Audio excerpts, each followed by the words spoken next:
ናይ ዝሓለፍ 6 ወርሒ ሴልሳይ ልኩይስ ወሰደ ማርኬት ዝተወሰነ መልክዑ ላዕሊ ክወፅእ ነይሩ ይኹን እምበር ኢቨን ቤሪሽ ሃዋህው ዋላ ተኾነ ግን ዶላር ስቲል እንተዳ ድኽመት ናይ ዶላር ተሃልዩ ክልተ ናራቲቭ ረኺብና ኣለና ኣብ ቀጻሊ ኢንተረስት ሬት ናይ ምቑራጽ ተኽእሎታት ከም ዘለና ማለት እዩ ሊኩዊዲቲ ብታሕቲ ተወሲድ ኢለኩም ነይረ ማለት እዩ ብታሕቲ ክወስድ ከሎ DXY ጎልድ ከዓ ንላዕሊ ናይ ምውፃእ ተኽእሎታት ኣለዎ እዩ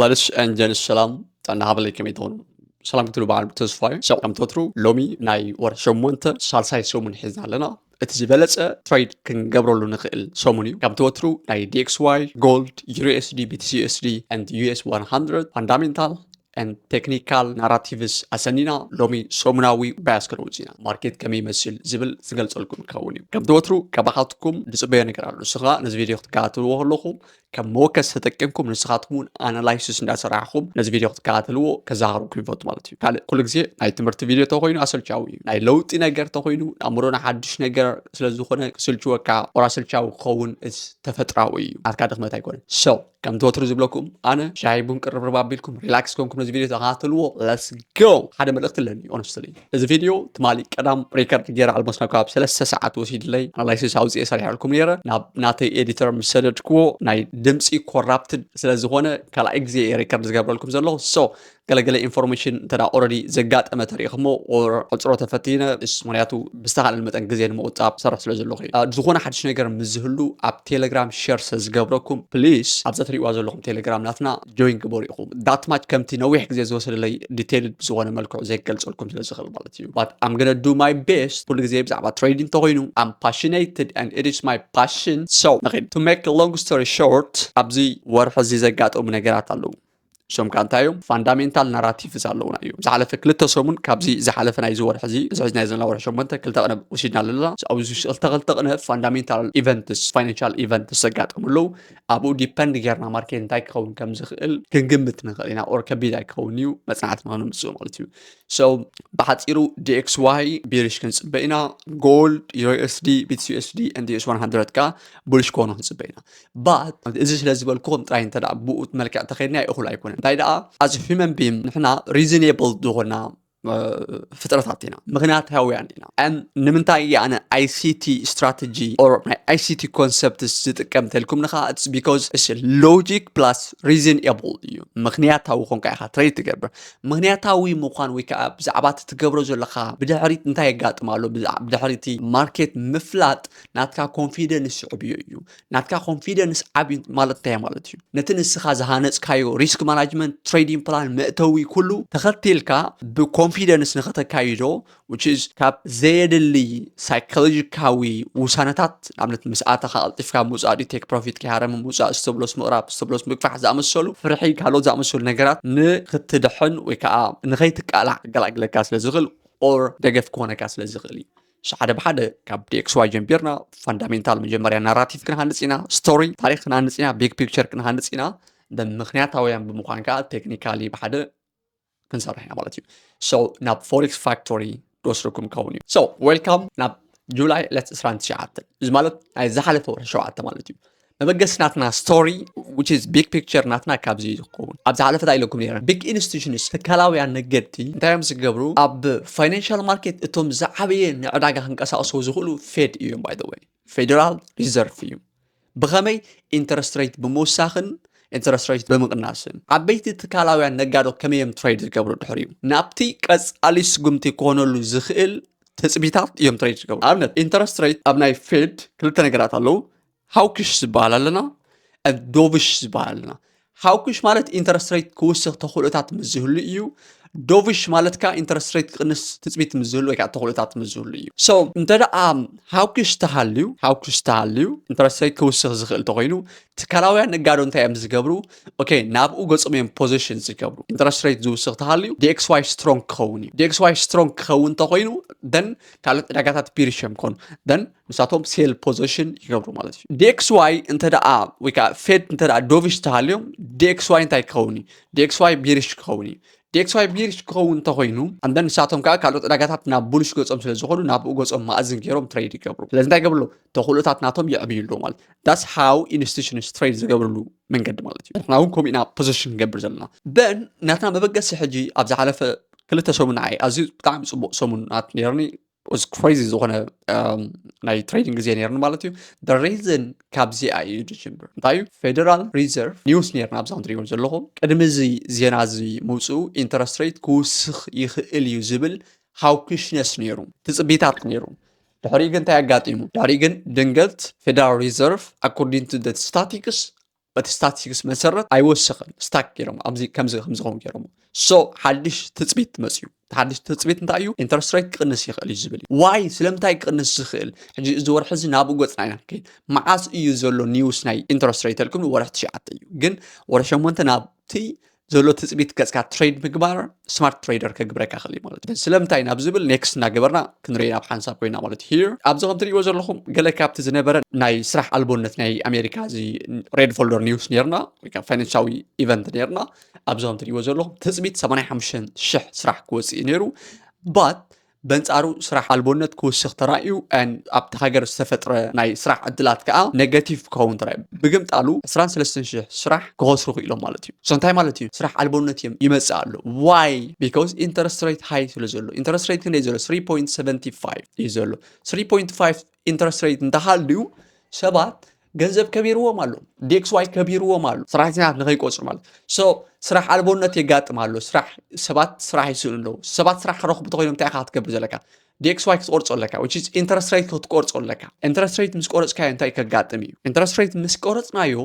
interest rate እንታይ ማለት እዩ ገንዘብ ክትልቃሕ ከለካ ትኸፍሎ ወለዲ ይቕንሰልካ ኣሎ ማለት እንተራ ተቆሪፅሞኩም እንተራ ዝቆርፅዎ ተለዮም እንታይ እዮም ዝገብሩ interest rate ዝቆርፅዎ ዓበይቲ ካምፓኒታት ወይ ከዓ ትካላት ገንዘብ ተለቂሐን ነቲ ናተን ቢዝነስ ወይ ከዓ ጀንበርቲ ትካላት እውን ተመሳሳሊ ገንዘብ ተለቂሖም ነቲ ቢዝነስ ናቶም ክዕብይዎ ይፍትኑ ቢዝነስ ብዛዕበየ ቁፅሪ ሰራሕተኛ የድልዮም ሰራሕተኛ ይቆፅሩ ሶ እዞ ተስተኻኽሉ ትኽእል ኢኻ ሓደ ምክንያት ወይ ከዓ ሓደ ናራቲቭ ረኺብና ኣለና ኢንተረስት ሬት ኣብ ወርሒ 9 ክቅንሰልና ከም ዝኽእል ማለት እዩ ካልእ ክንቅፅል ኢና ክሊክ ክንገብር ኢና ካልእ ኣብዛ ትሪእዎ ዘለኹም ናይ CPI እዩ መዓስ ዕለት 12 ኦገስት ዘጋጥመ ኣብዚ ሒዝና ዘለና ወርሒ ንስኻ እንታይ እዩ ዓመታዊ ናይ ኢንፍሌሽን ታርጌት ናይ ፌድ 2% እዩ ካብ 3% ኦቨርኦል ከዓ ካብ 4% ማለት እዩ ን 3.4% መፅኢሉ ሶ እንታይ ማለት እዩ ዝቕባበ ናይቲ ሃገር ዝቕባበ ናይቲ ገንዘብ ዝቕባበ እንተዳ ሃይ ተሃልዩ ኢንተረስት ሬት እንተዳ ተቆሪፅካ ደን ዝቕባበ ንላዕሊ ክወፅእ እዩ ሶ ኢንተረስት ሬት ቅድሚ ምቁራፅካ ክትገብር ኣለካ ዝቕባበ ንታሕቲ ክትወርዶ ኣለካ ሶ ድሕሪኡ ኢንተረስት ሬት ተቆሪፅካ ደን ዝቕባበ ንላዕሊ ይወፅእ ባት ኖርማል እዩ ዝኾን ወሪዱ ስለ ዝፀንሕ ማለት እዩ ሶ ዳስ ዋይ ዝቕባበ ንምውራድ ኢንተረስት ሬት ኣልዕሎሞ ከም ዝፀንሑ ኢንተረስት ሬት ክቆርፁ ከም ዘይከኣሉ እዮም ዝዛረቡ ፌድ ማለት እዩ ታርጌት ናቶም ከዓ 2 ምዃን እዩ ኣብ መወዳእታ ናይዚ ዓመት 2% ንምዃን እዩ ሶ ከም ትሪእዎ ዘለኹም እቲ ዕላማ ናቶም ይሃርመሉ ካብ 3 ናብ 2.6 ካብ 2.6 ናብ 2.5 እንዳቀነሰ ቀጻሊ ወርሒ እውን ክቅንሰና ትፅቢት ኣሎ ማለት እዩ እንዳቀነሰ ናብቲ ታርጌት ክሃርሙ ናብ ዝኽእሉ ገፁ ይኸይድ ከም ዘሎ የርኢ ኣሎ ንኣብነት 3.5 እዩ ነይሩ ፅቡቅ ወፂልና ኣብዚ ከም ትሪእዎ ዘለኹም PPI እዚ ማለት ከዓ ኣብ ናይ ፕሮዲሰርስ ፕራይስ ኢንዴክስ እዚ ናይቶም እዚ ናይቲ ኣብ ዕዳጋ ዘሎ እዩ እዚ ከዓ ናይቶም ፕሮዲሰራት እዩ ናይቶም ንብረት ዝሰርሑ ፕሮዳክት ዝሰርሑ ኢንፍሌሽን እዩ which is ኢንፍሌሽን ከም ዝቐነሰ እዩ ዘርኢ ዘሎ 0.2 ተፀቢሞ 0.0 ክወፅእ ክኢሉ ኣብ ቀጻሊ ኢንፍሌሽን ክቅንስ ከም ዝኽእል እዚ ምልክት ናቲ እዩ ኢንዲኬተር ናቲ እዩ ማለት እዩ ሶ ክልተ ናራቲቭ ረኺብና ኣለና ኣብ ቀጻሊ ኢንተረስት ሬት ናይ ምቁራፅ ተኽእሎታት ከም ዘለና ማለት እዩ ሶ ካብዚ ቀፂልና ናብዚ ሰሙን ናብዚ ሒዝና ዘለና ሰሙን ክንመፅእ ኢና so which is here so ኣብዛም ትሪእዎ ዘለኹም ናይ FOMC ሚቲንግ ሚኒትስ ኣለና ኣብ ዝሓለፈ ካብታ ዝተበገስና ላዕለ 29 ጁላይ ማለት እዩ ዝነበረ ናይ ፌድ ዝርርብ ፅማቅ ወፀሉ ግዜ እዩ እንደን ማርኬት ዳሪ ሰዓት 2 እዩ ሰዓት 8 ፈረቓን ንጎ ይኮነን so that much ፀላዊ ናይ ምዃን ተቕሎ የብሉን ኢቨንት ኮይኑ እውን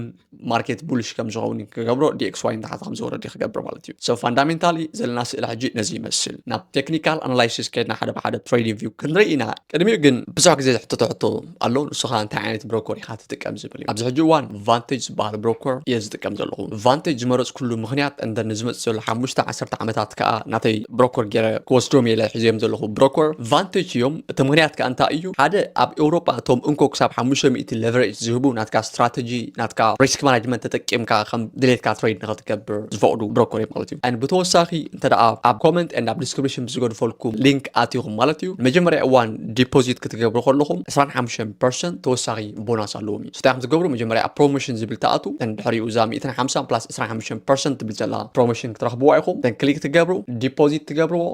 ካብቲ ዝእተኹምዎን ኣብነት $6 ትእትይኹም ተወሳኺ $250 ውስልኩም እዮም ማለት እዩ ሶ ነቲ መጀመርያ እዋን ትሬድ ትገብርሉ ዳርጋ ብነፃ እዩ ማለት እዩ ካልእ ቶቶ ትሬድስ ፖንቲን ኢልኩም ብምእታው ኣብዚ ትሪእዎ ዘለኹም ናትና ዌብሳይት ማለት እዩ ኣብ ዓመት ሓደ ግዜ ን30 ትሬደራት ጥራይ ንትሬዲንግ ከዓ ከም ሞያ ከም ፕሮፌሽናል ክሕዝዎ ዝደልዩ ሰባት ጥራይ ዝወሃብ ናይ ሜንተርሺፕ ዕድል ኣለና ማለት እዩ ሶ ምዝገባ ተኸፊትሎ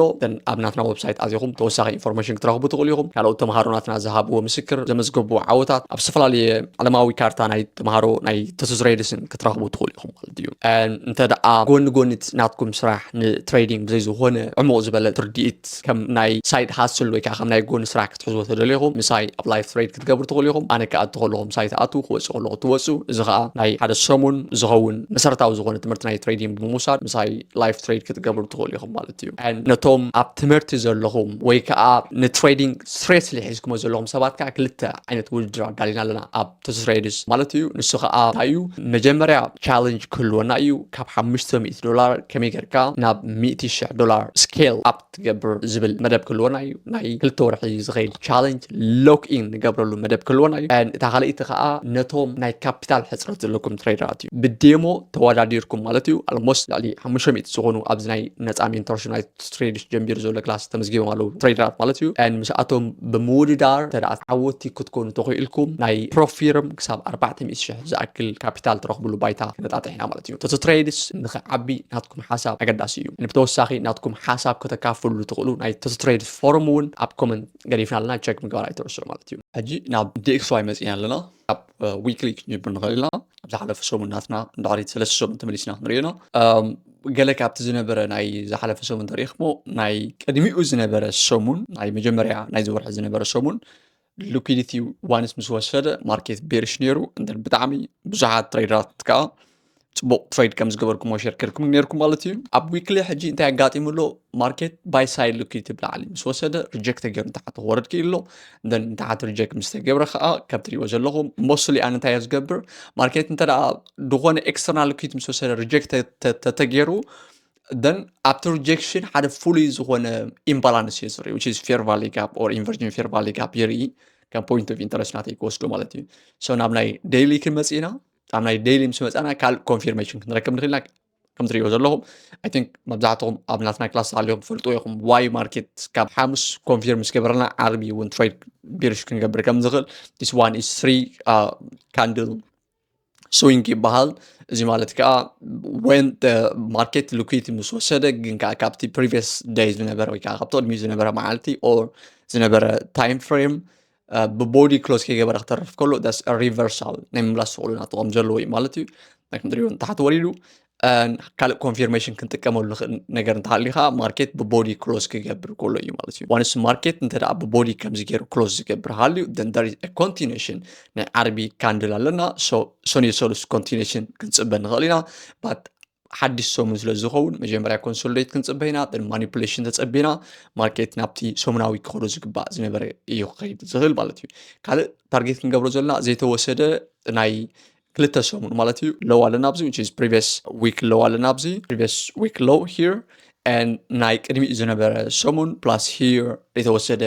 ሴል ሳይድ ሊኩዊዲቲ ኣለና ማለት እዩ እዚ ማለት ከዓ ናይዚ ኣብዚ ከባቢ ዘሎ ሊኩዊዲቲ ናትና ዘይተወሰደ ናይዚ ሊኩዊዲቲ ዘይተወሰደ ሴል ሳይድ ሊኩዊዲቲ ወይ ከዓ ሊኩዊዲቲ ኣለና ማለት እዩ so እንታይና ክንፅበ ማርኬት እንተደኣ ንድሕሪት which is ኣብ ናይ 4 hour ተኸድና ዝያዳ ስእሊ ክንፅረልና እዩ ትማሊ ኣናላይሲስ ከም ሰራሕክዎም ትሪእዎ ዘለኹም ኦልሬዲ ወዲአ እየ ነይረ ነዚ ዓይነት ትፅቢት ይከልወና the reason is ኣብዚ ከም ትሪእዎ ዘለኹም ሪጀክሽን ሚቲጌሽን ብሎክ ኣለና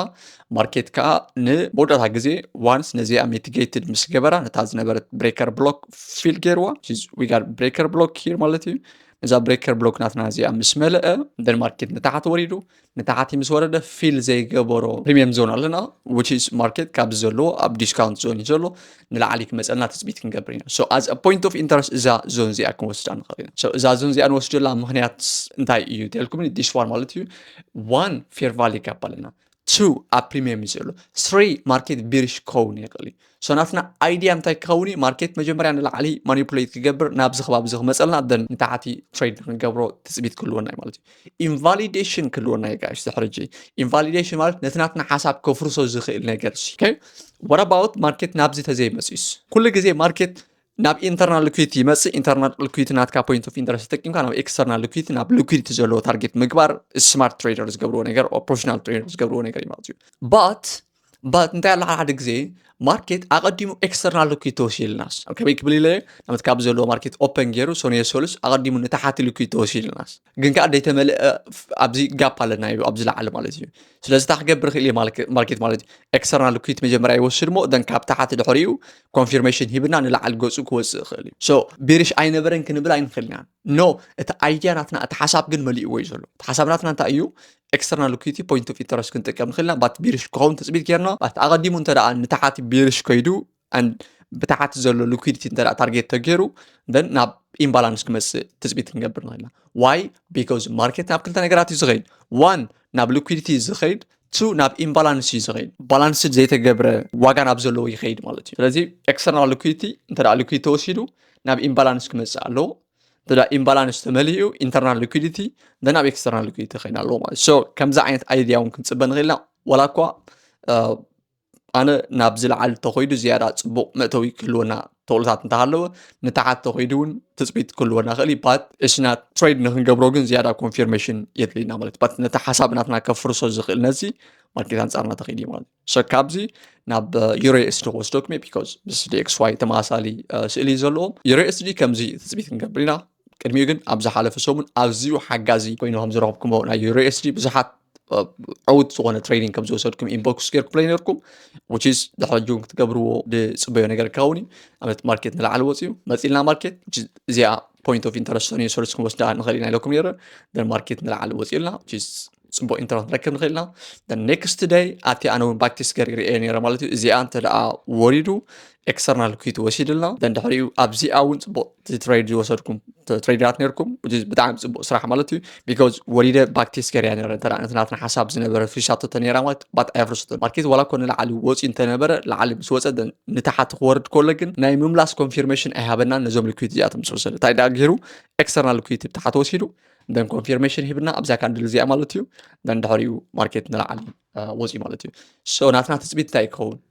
higher high market فتيرنا له حدش swing فتيرنا له مالتيو سناتنا تثبيت DXY متحت خورد تقينو EURUSD كابتريو زلهم نزق جاب زي أبجمت بمتاو نلعلي trade كنقبر نخلينا مالتيو بتعمي صبوق price action يزرلو so especially أبسال ساي سو مسجلناها صبوق ناي trading عدلات كنرخبول نخل سومني مالتيو سلازي كابزي كاتيلنا ناب BTC كنكيدنا تهريو ناب US100 جزيراتنا رينا خا gold عمق زبالة ملكعو كندريهم فتنا مالتيو so ناب BTC مسكين هلنا أب BTC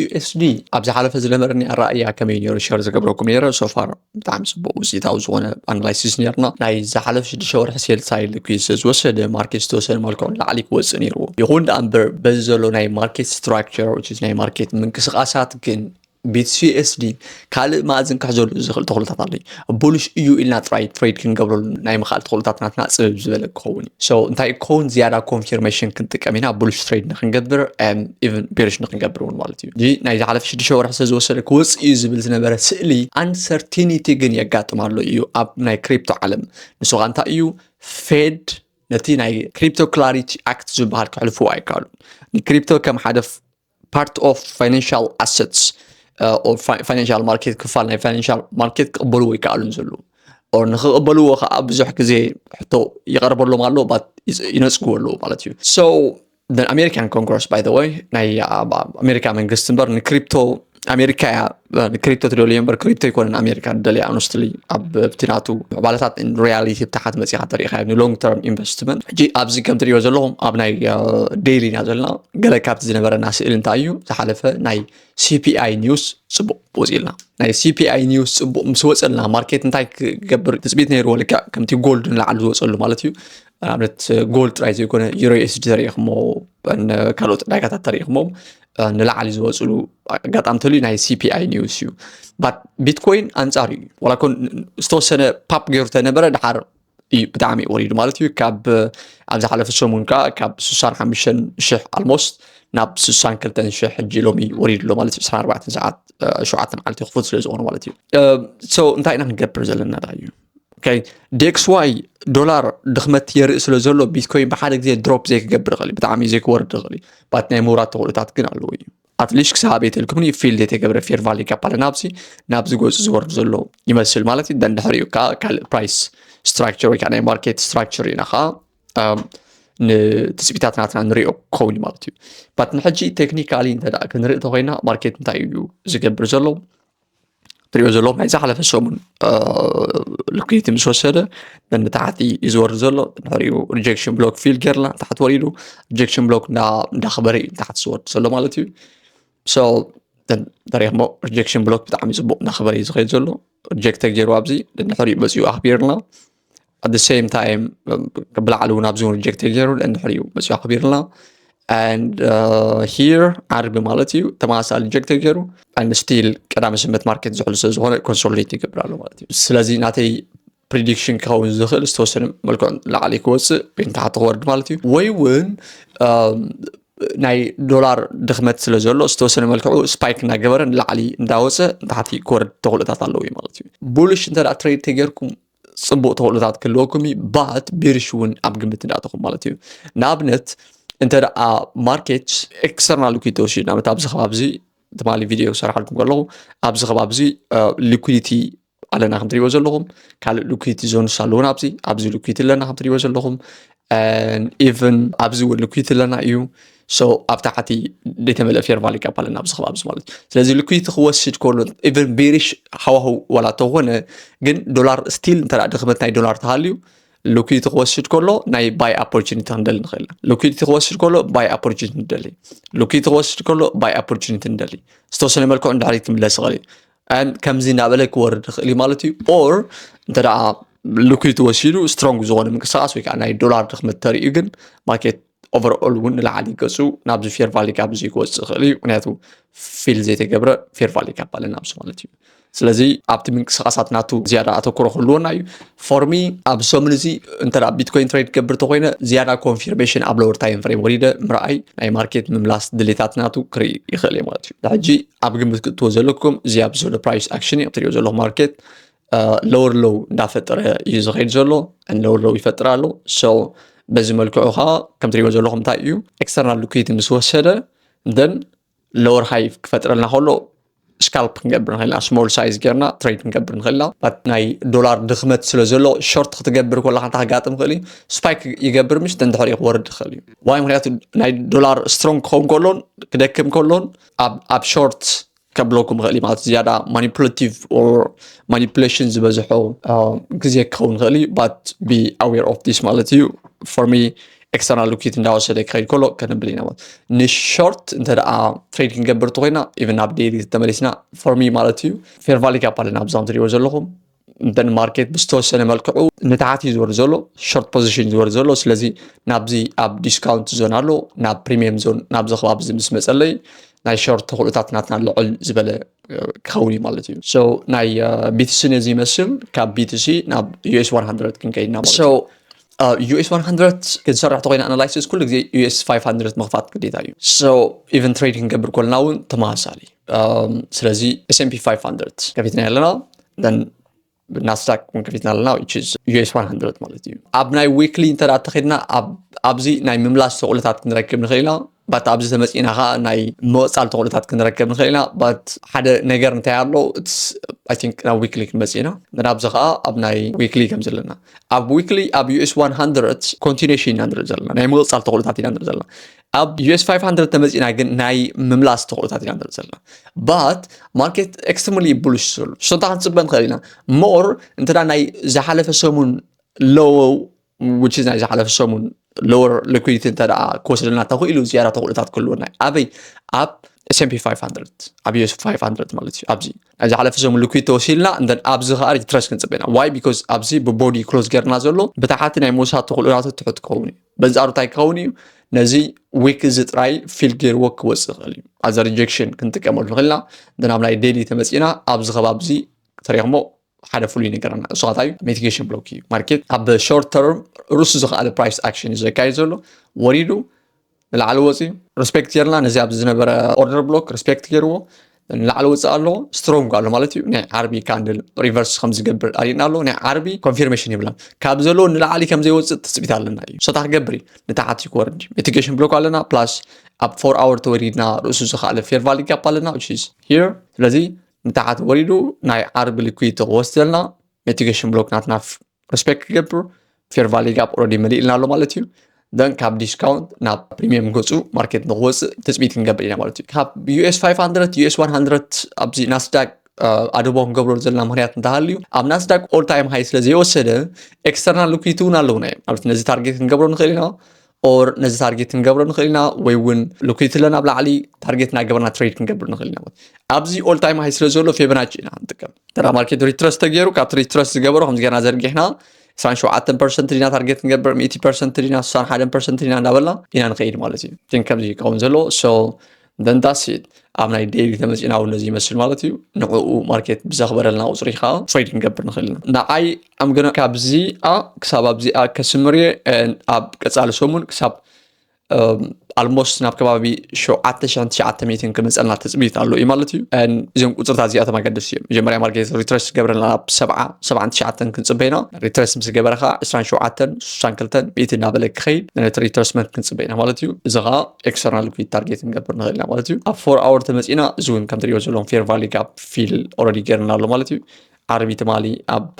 ፖይንት ኦፍ ኢንተረስት ናትና እዩ ክሎዝ ገይሩ ጎልድ ትሬድ ንገብር ስለዘመርና ዓርቢ ትሬድ ኣይገበርና እዮም እዚኣተን ባት ዓርቢ ፅቡቅ ናብ ናትና ፖይንት ኦፍ ኢንተረስት ምስ መፀ እዩ ማርኬት ክሎዝ ገይሩ እተዊ ኮ ዝሑል ምስ ኮነ እዩ መፅኡ ማለት እዩ ሶ ደን ናይ BTC US100 ኣናላይሲስ ናትና ነዚ ይመስል ማለት እዩ ኦቨርኦል ቡሊሽ ተፅቢታት ክህልወና እዩ ኮንፊርሜሽን እናተፀበኹም ኣብልዎ እዮም ማለት እዩ ተራ እዚ ቪድዮ መጀመርያ እዋን ትሪእዎ ተለይኹም ኣብ ናትና ናይ Toto Trades ፍሪ ሜንቶርሽፕ ኣብ ቴሌግራም ወይ ከዓ ኣብዚ ዩቲብ ቻነል ናትና ኣብ ኮርስ ዝብል ኣትኹም ሰለስተ ምዕራፋት ኣለዉ ንዓቶም ብምክታል ዝዛረበ ዘሎ ዝያዳ ብንፁር ክርዳእኩም ክእል ማለት እዩ ሶ ናብ ጎልድ መፅና ኣለና ካብ መንዝሊ ኣናላይሲስ ክንሰርሕ ኢና ማለት እዩ ሶ መጀመርያ ጎልድ ምስ DXY and US 10 year 10Y yield ማለት እዩ ጥበቕ ዝበለ ምትእስሳር እዩ ዘለዎ ሶ ጎልድ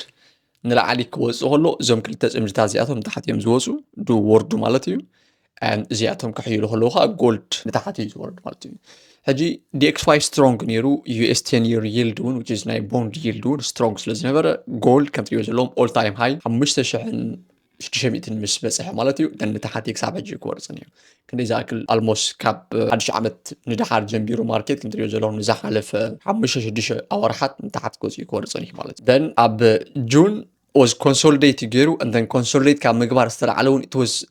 so ugly honestly ማርኬት ብጣዕሚ ፅቡቅ ኣይተንቀሳቀሰን ጁላይ ማርኬት ፅቡቅ ዝንቀሳቀሰሉ the reason is ምክንያቱ DXY indication እዩ ንሱ ከዓ እንታይ DXY ምልክታት ትህበና ስለ ዘሎ እዩ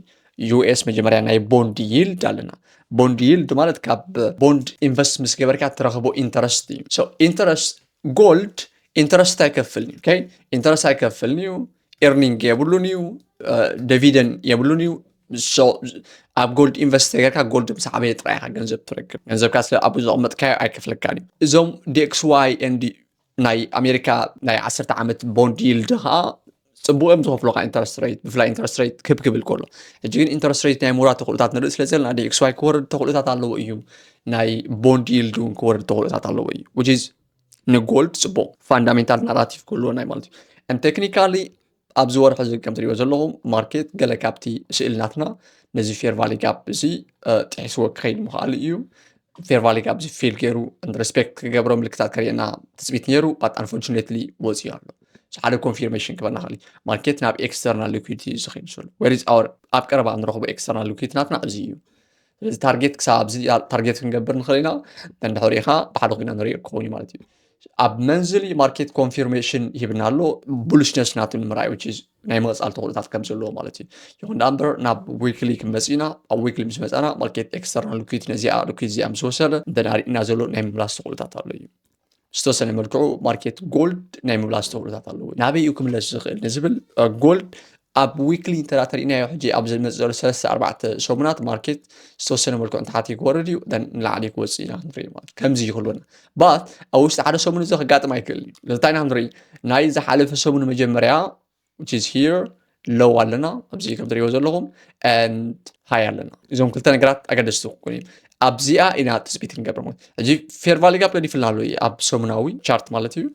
ፌር ቫሊ ጋፕ ናትና ክንፅፅና ኣብ ዴይሊ ምስ መፃና ብቀረባ ንረኽቦ ነገር እንተሃልዩ ኣብ ፌር ቫሊ ጋፕ ናትና እዚኣ ማርኬት ክሳብ ኣብዚ ኣብ ሰሙን ዘይክመፀልና ክእል እዩ ባት እንታይ ክገብር ክእል እዩ ናይ ዝሓለፈ ሎው ክወስድልና ትፅቢት ኣለና ናይ ዝሓለፈ ሰሙን ሎው ኣብዚ ኣለና ክንትሪእዎ ዘለኹም previous week low ማለት እዩ here then previous week low ምስ ወሰደ which is ማርኬት ካብ ዘለዎ ንታሓቲ ማኒፑሌት ክገብር ማኒፑሌት ምስ ገበረ then ንላዕሊ ናብ ኤክስተርናል ሊኩዊዲቲ ናትና ክወፅአልና ትፅቢት ክንገብር ኢና DXY ቢልሽ ዝኸውን ማለት እዩ so here fair value gap ኣለና ክንትሪእዎ ዘለኹም እዛ fair value gap እዚኣ ኣኽቢሩ ናይ ዝሓለፈ ሰሙን liquidity sell side liquidity ወሲድና ማርኬት ንላዕሊ ናይ ምውፃእ ተኽእሎታት ኣለዎ ማለት እዩ እዚ ኣብ ዴይሊ እዩ so as a point of interest ንቡልሽ እዚ ኣለና እዩ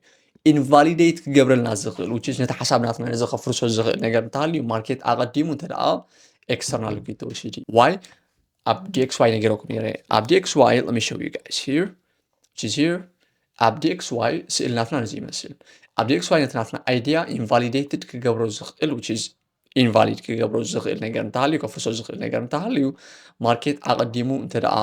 liquidity ብታሕቲ ተወሲድ ኢለኩም ነይረ ማለት እዩ ብታሕቲ ክወስድ ከሎ DXY ጎልድ ከዓ ንላዕሊ ናይ ምውፃእ ተኽእሎታት ኣለዎ እዩ so ንላዕሊ ክወፅእ ከሎ ጎልድ which is here ኣቐዲሙ እንተደኣ ናይ ዝሓለፈ ሰሙን liquidity ጎልድ ተወሲድልና እንተንታ ክንፅበ ንኽእል ኢና ማርኬት ናብ ኢንተርናል ሊኩዊዲቲ ናብዚ ንክመፀና ከምዚ ዓይነት ትፅቢት ክህልወና ክእል but for me according to the market structure ዘለና እንተደኣ ተሪእናዮ ናይ ዝሓለፈ ዓርቢ ሊኩዊዲቲ ማርኬት ክወስድ ዘለና ንታሕቲ ገፁ ፕላስ ሴል ሳይድ ሊኩዊዲቲ ወሲዱ ፌር ቫሊ ጋፕ መሊኡ ንላዕሊ ክወፅእ ትፅቢት ኣለና ይኹን ዳ እምበር ማርኬት ክልተ ኣማራፂ እዩ ዘለዎ ንላዕሊ ከይዱ ንታሕቲ ይወፅእ ማለት እዩ ባት ንላዕሊ ምስ ከደ ኣይ ናይ PDR እዩ ናብቲ ክልተ ዕላማ እዮም ዘለዎ ሊኩዊዲቲ ዕላማ ኣለዎ ኢምባላንስ ዕላማ ኣለዎ ኢልና ኣለና ክልቲኦም እዩ ዝኸይድ ኣቐዲሙ እንተደኣ ናብ ኤክስተርናል ሊኩዊዲቲ ተኸይዱ ናብ ሊኩዊዲቲ ተኸይዱ ኢንተርናል ሊኩዊዲቲ ፌር ቫሊ ጋፕ ስለዘለና ኣብዚ ገፁ ክመፅእ ዝኽእል እዩ ማለት እዩ so for me እንተደኣ ታይም ኤንድ ፕራይስ ኣላይን ተገርና ግዜን ዋጋን እንተደኣ ኣላይን ተገርና እዞም ኣብ ዘለዉ ሴል ሳይድ ሊኩዊዲቲ ምስ ወሰደልና ኦር ባይ ሳይድ ሊኩዊዲቲ ኦር ፌር ቫሊ ጋፕ ምስ መለአልና ናይ ምግዛእ ዕድላት ግፍሕ ዝበለ ክህልወና እዩ and short term scalp ክትገብሩ ምስ ትደልዩ ኣብዚ rejection block ኣለና እዩ ከም ትሪእዎ ዘለኹም ዝተወሰነ መልክዑ ሪጀክት ክግበር ክኽእል እዩ ኣብ ናይ 4 hour ኢና ዘለና which is fair value gap ኣለና ኣብዚ fair value gap እውን ሪጀክት ክግበር ክኽእል እዩ ባት ብውሕድ መልክዑ ማለት እዩ scalp ክትገብሩ ምስ ትደልዩ ኣብ lower time frame እንተደኣ ቤስት ኤ ፕላስ ዝበሃል ሴትኣፕ ክትረኽቡ ተኾንኩም ግን ፎከስ ኣብዚኦም ኣዲምና ዝተዘራርቡና ኣለዎም ነጥብታት ማለት እዩ so ንሎሚ ዝነበረና መደብ ነዚ ይመስል ማለት እዩ ኩሉ ግዜ ናይ ቴሌግራም ቻነል ናትና ጆይን ምግባር ኣይትረስዑ ምክንያቱ ዝኾነ ለውጢ ኢንቫሊዴሽን ኦር ነትናትና ሓሳብ ከፍርሶ ዝኽእል ስቶሪ ኦር ናራቲቭ ተተረኺቡ ኣብኡ ሸር ዝገብረልኩም ማለት እዩ ጆይን ግበሩ ኢኹም ካልእ ኣድንቢለ ከም ዝነገርኩኹም ኩሉ ግዜ ኣነ ዝህበኩም ኢንፎርሜሽን only for educational purpose ማለት እዩ this is not financial advice and this is not signal ወይ ከምዚ ግዝኡ ኣይኮንኩም ዝብል ዘለኹ ኦር ሽጥ ይኮንኩም ዘለኹ ከም ወከስ ጥራይ ክትጥቀምሉ ዘለኩም ማለት እዩ so ንግዜኹም ዝምጥን ኢንፎርሜሽን ረኺብኩም ክትኮኑ ተስፋ ኣለኒ እንተደኣ ኣብ ቀፃሊ ክቕንሶ ወይ ክውስኾ ዘለኒ ኢንፎርሜሽን እንተሃልዩ ኮመንት ክነፍሉ ኢኹም ማለት እዩ ኣነ ብተወሳኺ ቶቶ ትሬድስ ኣብ ዓመት ሓደ ግዜ ዝወሃብ ናይ ሜንቶርሺፕ ክላስ ኣለና ከም ትፈልጥዎ ንውሑዳት ሰባት ዝወሃብ 30 ተምሃሮ ጥራይ ንቕበለሉ ፕሮግራም ኣለና so ን2027 ምዝገባ ተጀሚሩ ኣሎ ናትኩም ቦታ ከመለኦ ከሎ ደረት ስለ ዘለዎ ወሰን ስለ ዘለዎ እቲ ክላስ ማለት እዩ ናይ ተምሃሮ ሊሚት ስለ ዘለዎ ኣዲምኩም ቦታ ማውሒስኩም ክትፀንሑ ዝተወሰነ ኣድቫንስድ ፔይመንት ከፊልኩም ቦታ ማውሒስኩም ክትፀንሑ ኣብ ናትና ወብሳይት ኣትኹም ብዛዕባ ዋጋ ናይ ክላስ ንዓኻትኩም ማች ይገብረኩም ኢንፎርሜሽን ክትረኽቡ ትኽእሉ ኢኹም so ደጊመ ስለምክትታልኩም ኣመስግን ይቕደለይ